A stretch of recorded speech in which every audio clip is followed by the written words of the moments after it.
شهر رمضان الذي أنزل فيه القرآن هدى للناس وبينات من الهدى والفرقان.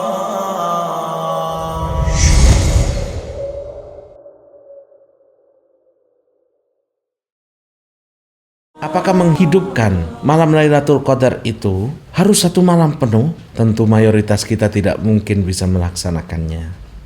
Menghidupkan malam Lailatul Qadar maknanya adalah mayoritas malam itu. Kalau kita mampu Bapak Ibu, usahakan malam Lailatul Qadar gak tidur. Bukan begadang untuk ngobrol, tapi kita membaca Al-Quran, salat, ibadah pada Allah, berbakti kepada orang tua, zikir. Itu Bapak Ibu sekalian yang kita lakukan. Bahkan para ulama mengatakan menghidupkan malam Lailatul Qadar itu bisa walaupun hanya sejenak, sesaat. Dengan kita sholat tarawih, kemudian kita tinggal di masjid sejenak. Ini hal-hal yang dianjurkan. Sebagaimana dinukil oleh Al-Imam Syafi'i dalam dari sebagian ulama di Madinah sampai kepada Ibnu Abbas radhiyallahu anhuma, inna ihya'aha yahsul bi ayyusalliyal isya'a fi jama'ah.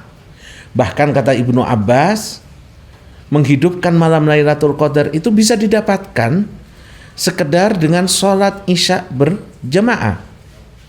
Wa ya'zamu ala ayyusalliyas subha fi jama'ah. Dan dia bertekad untuk melaksanakan sholat subuh berjamaah. Subhanallah, alangkah indahnya agama kita ini.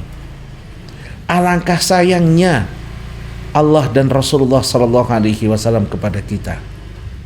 Mereka pun yang tidak kuat untuk begadang, untuk sholat, untuk baca Quran semalam suntuk atau mayoritas, mereka bisa menghidupkannya dengan sholat isya berjamaah dan subuh berjamaah. Maka jangan sampai ditinggalkan sholat isya dan sholat subuh berjamaah. Man syahida Lailatul Qadar yakni fi jamaah faqad akhadha bi hadhihi minha. Dikatakan siapa yang bisa melaksanakan sholat berjamaah di malam Lailatul Qadar itu, malam itu kan dari maghrib ya, isya, kemudian ditutup dengan subuh. Kalau kita melaksanakan sholat-sholat itu dengan berjamaah saja, itu sudah cukup. Paling tidak itu minimalnya lah untuk bisa mendapatkan pahala menghidupkan malam Lailatul Qadar. Al-Imam Syafi'i beliau mengatakan man syahidal isya'a was subha Lailatul Qadar faqad akhadha bihadhihi minha. Beliau menyatakan barang siapa yang melaksanakan sholat isya berjamaah kemudian sholat subuh berjamaah di malam Lailatul Qadar, maka sesungguhnya dia telah mengambil bagian dari malam Lailatul Qadar. Jadi kalau kita tidak bisa iktikaf di masjid satu malam penuh, jangan sampai ditinggalkan Bapak Ibu sholat isya dan subuh berjamaah di malam Lailatul Qadar yang kita mencarinya dengan malam-malam ganjil di 10 hari terakhir bulan Ramadan. Dan ini sejalan dengan hadis Utsman ibnu Affan radhiyallahu anhu dari Rasulullah sallallahu alaihi wasallam, man syahidal isya'a fi jama'atin, barang siapa yang melaksanakan salat isya dengan berjamaah, kana lahu qiyamun nisfi lailah, maka baginya pahala melaksanakan salat setengah malam.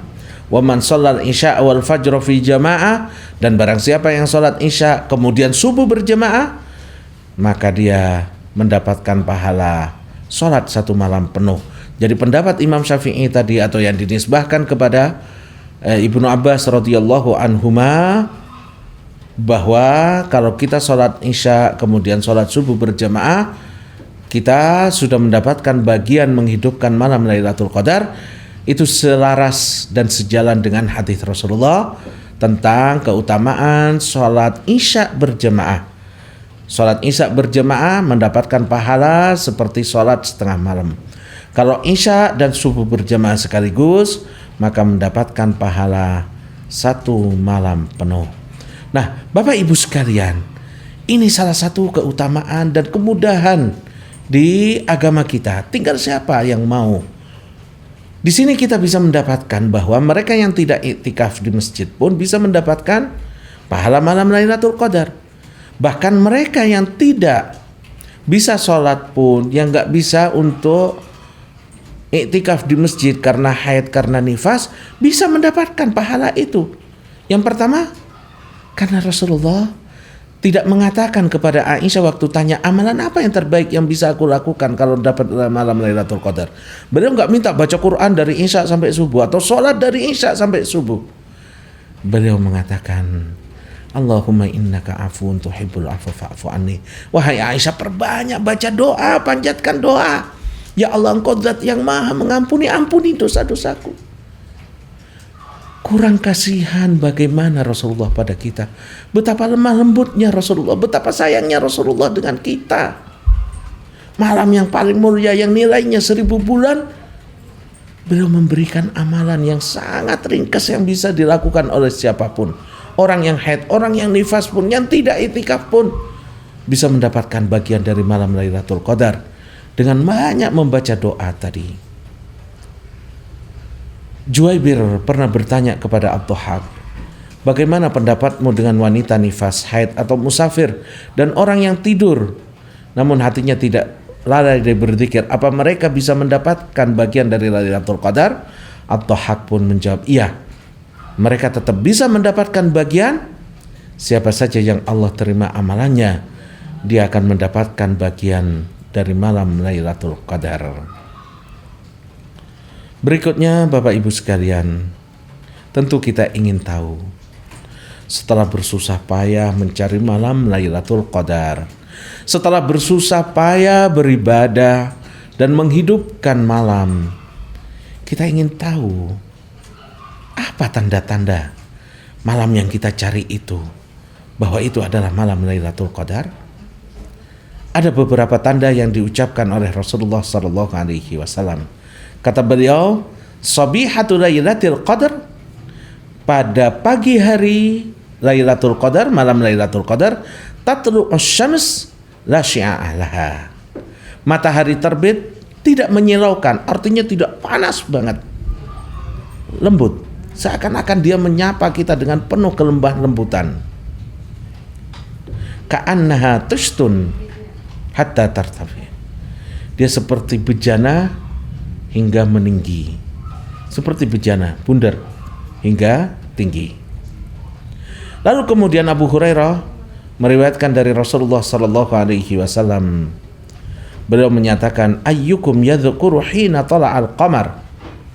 Siapa di antara kalian yang ingat ketika bulan itu terbit? Terbitnya seperti apa? Wa huwa mithlu syikki jafanah. Dia, bulan itu terbit seperti setengah bejana. Jadi kalau bulan penuh, bulan purnama itu kan penuh. Nah, malam Lailatul Qadar itu bulannya seperti separuh bejana. Artinya apa? Malam Lailatul Qadar pasti terjadi di bagian akhir, nggak mungkin di tengah-tengah. Ya, ini menunjukkan malam Lailatul Qadar itu terjadi di malam 10 terakhir. Kemudian Ibnu Abbas meriwayatkan dari Rasulullah SAW, malam Lailatul Qadar itu adalah malam yang indah, cerah, paginya tidak panas. Malam itu tidak panas dan juga tidak dingin. Keesokan harinya cahaya sinar mataharinya melemah kemerah-merahan. Inilah tanda-tanda malam Lailatul Qadar. Semoga Allah Subhanahu wa Ta'ala mempertemukan kita dengan malam Lailatul Qadar dalam keadaan melakukan ketaatan kepada Allah. Semoga Allah memanjangkan usia kita hingga bisa bertemu dengan malam Lailatul Qadar, lalu kita bisa meminta ampunan pada Allah, memohon ampunan agar Allah berkenan mengampuni dosa-dosa kita. Allahumma innaka afuun tuhibbul afwa. Ya Allah, sesungguhnya Engkau Zat yang Maha mengampuni, Engkau suka mengampuni dosa hamba-hambamu. Ya Allah, fa'afu anni, maka ampunilah dosa-dosa kami ya Allah di malam Lailatul Qadar. Kamu cari sajadah itikaf. Ini nih sajadah yang cocok buat kamu. Sajadah itikaf. Sajadah ini terbuat dari bahan bludru yang lembut saat terkena kulit. Ukurannya juga pas loh. Panjang 105 x 53 cm. Kamu gak bakalan kesempitan dan gak makan banyak tempat. Terus di bawah ini ada lapisan busa 2-3 cm yang bikin tambah nyaman. Ditambah lagi, ini sudah ada sandarannya loh. Tinggal tarik aja ke atas, terus dibuka. Sekarang kamu akan lebih nyaman lagi beribadah sambil bersandar dimanapun kamu mau. Buruan, hubungi sahabat store.